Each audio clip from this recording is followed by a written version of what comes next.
જીતાડીને વિધાનસભામાં બેસાડ્યા છે।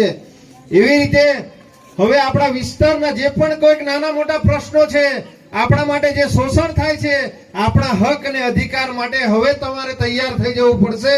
દરેક સમાજે તમારે તૈયાર થઈ જવું પડશે। આપણા હક અને અધિકાર માટે હવે તૈયાર થઈ જવું પડશે।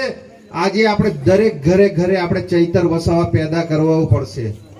જો આ ચૈતર વસાવા તમે પેદા નહીં કરો તો આવનારા દિવસોમાં જેવી રીતે આ સરકારો, જેવી રીતે ભાજપે આપણું શોષણ કર્યું છે, કોંગ્રેસે આપણું શોષણ કર્યું છે, એવી જ રીતે આપણે ઘેટા બકરાની જિંદગી જીવીને આપણી જિંદગી પૂરી કરી દેવાની છે। અને જે ચૂંટાયેલા નેતાઓ છે એ ભારતીય જનતા પાર્ટીના હોય, એ કોંગ્રેસના નેતા હોય, એ ફક્ત એ સુગરમાં હોય કે પછી અહીંયા તાલુકા પંચાયત, જિલ્લા પંચાયતમાં બેસીને બસ ચા પીવા જ જાય છે। ખાલી તઈ ચા નાસ્તો ને ભજીયા ગરમ ગરમ ખાઈને આવતા રહેશે, પણ આપણા વિસ્તારના જે પ્રશ્નો છે એ પ્રશ્નો ઉઠાવતા નથી, ત્યાં એ રજૂઆતો કરતા નથી। એટલે આપણે આવનારા દિવસોમાં જે શિક્ષિત લોકો હોય એવા લોકોને આપણે તાલુકા પંચાયત ને જિલ્લા પંચાયતમાં એમને બેસાડવાના છે।